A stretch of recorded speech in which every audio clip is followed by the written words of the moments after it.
The 30th of November, 2000. A stage inside the Millennium Dome in London. An 18-year-old girl from Bareilly, India, is standing under lights she never trained for, in a country she barely knows, about to be crowned Miss World. And she has a train ticket booked home. Not a flight, a train. Because she has board exams waiting for her. She didn't plan to win. She didn't even let herself imagine it. And when her name got called, she has said plainly that it was crazy. She never ever expected to win. Let that sit for a second. The girl who would go on to become one of the most recognized entertainers on the planet didn't walk into that room believing she'd leave with the crown.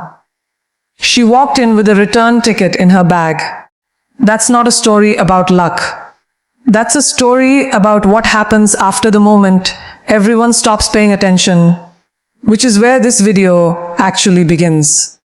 Because here's the thing nobody tells you about making it. The crowning moment is never the hard part. The hard part is the 18 months after, when the applause fades and the real test starts, and almost nobody is watching to see if you survive it.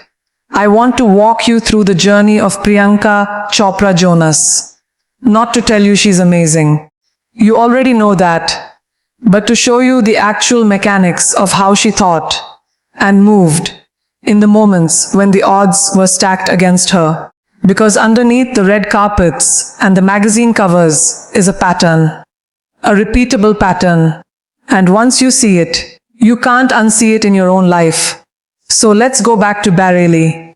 Right after that crown. You'd think a hometown throws a parade for its own Miss World. That's the fairy tale version. The real version is messier. Local authorities actually blocked a traditional welcome home for her, citing security concerns. And there was real public criticism at the time around beauty pageants themselves, with some officials openly calling them exploitative. So picture that. You win the biggest title on earth for your country, and your own hometown can't fully celebrate you because of the politics swirling around what you just did. That's the first lesson hiding in this story, and it's an uncomfortable one. Sometimes the win itself doesn't buy you belief. People can stand right next to your achievement and still doubt whether it was even a good thing to chase. And then, almost immediately, life did something crueler. Not long after the crown, she started having breathing trouble. She assumed it was a bad sinus infection. Nothing dramatic. A doctor found a nasal polyp. Something routine. Something that gets fixed with a simple procedure all the time. Except this one wasn't simple. During the surgery, something went wrong.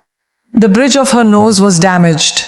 When the bandages came off, her own face looked unfamiliar to her. She's described that moment later in her memoir as feeling like her original face was just gone, devastated, hopeless. Those are her words. And here's the part that makes it worse. This happened in an industry where your face is, brutally, your currency. She lost film projects because of it. Not because she lost her talent. Because of a botched surgery that reshaped her face in an industry that runs almost entirely on appearance. Sit with that for a second. An 18, 19-year-old girl, freshly crowned the most beautiful woman in the world by one measure, waking up and not recognizing her own reflection, while directors quietly moved on to someone else. This is the part of every success story that gets edited out of the highlight reel. Nobody puts recovering from a disfiguring surgical accident while losing job offers in the trailer. But it's real. It happened. And it's exactly the kind of moment that ends most people's ambitions before they even properly start. So what actually happened next matters more than anything else in this story. She didn't quit. She rebuilt. Slowly, film by film, she worked her way back into an industry that had, for a moment, written her off before she'd even really begun. Her mother has described her in interviews, using this image of a hit-me toy, you know the kind, the inflatable ones with the weighted bottom. You punch it down and it just comes back up every time. That's not a metaphor invented for a highlight reel. That's how the people closest to her actually described watching her operate in real time as a teenager. And here's the principle worth pulling out of this first chapter of her life, because I want you to actually take this one with you. Winners don't wait for the world to believe in them before they start moving again.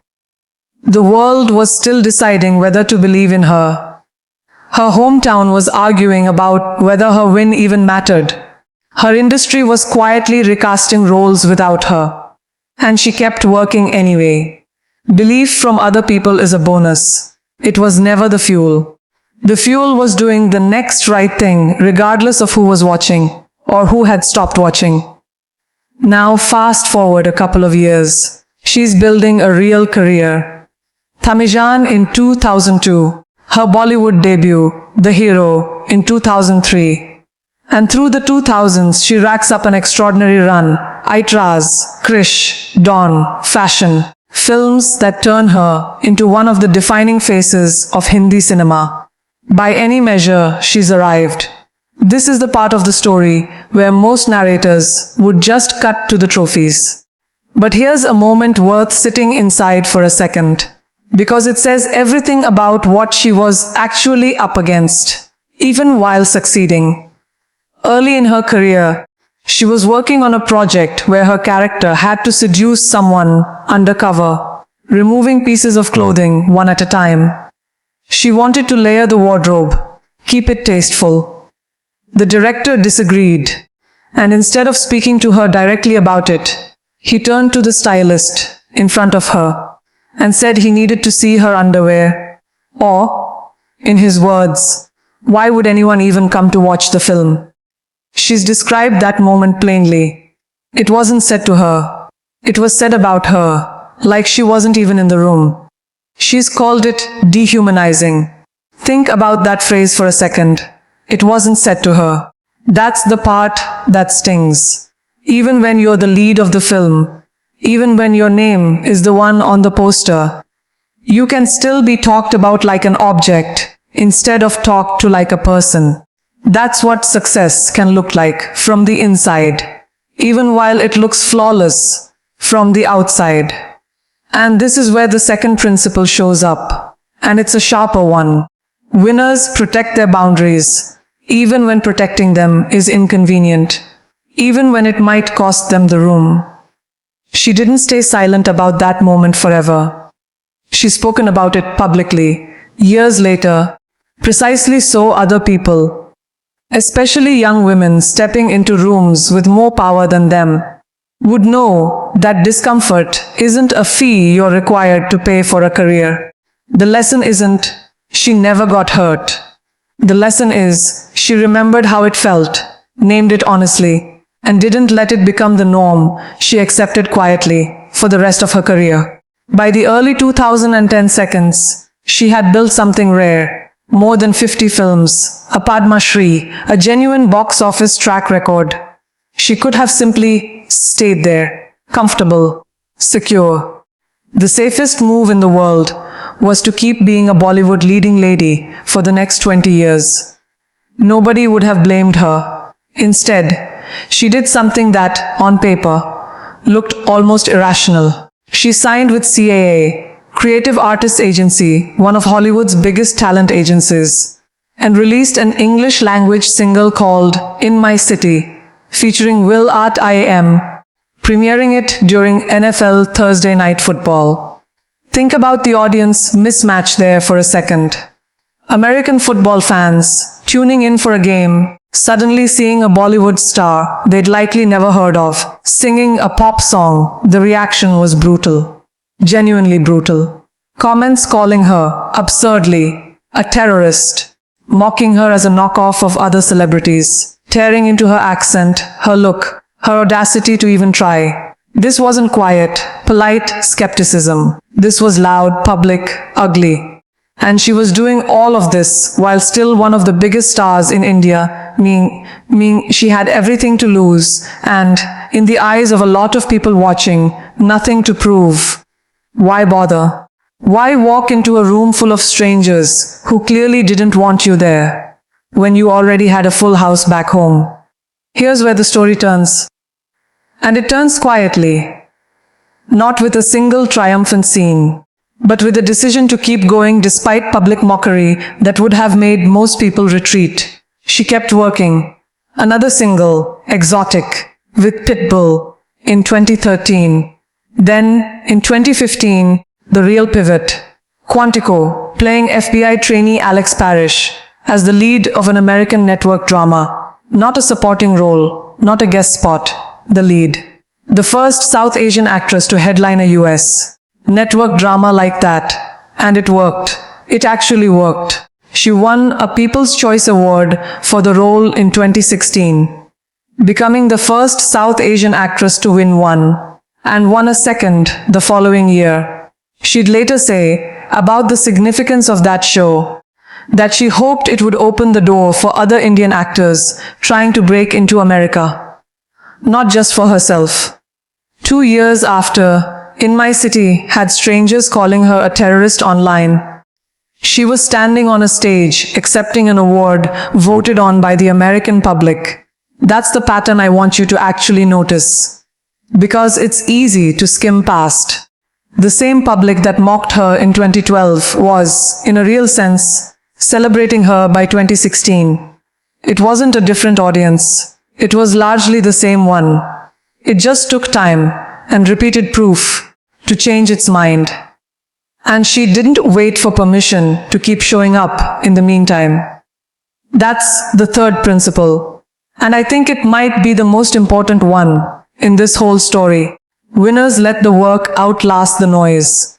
They don't need the internet to be kind to them before they try again. The noise arrives first. The results arrive later. If you wait for the noise to quiet down before you commit to the next move, you'll be waiting your whole life. Because the noise doesn't quiet down until after you've already proven something. Not before.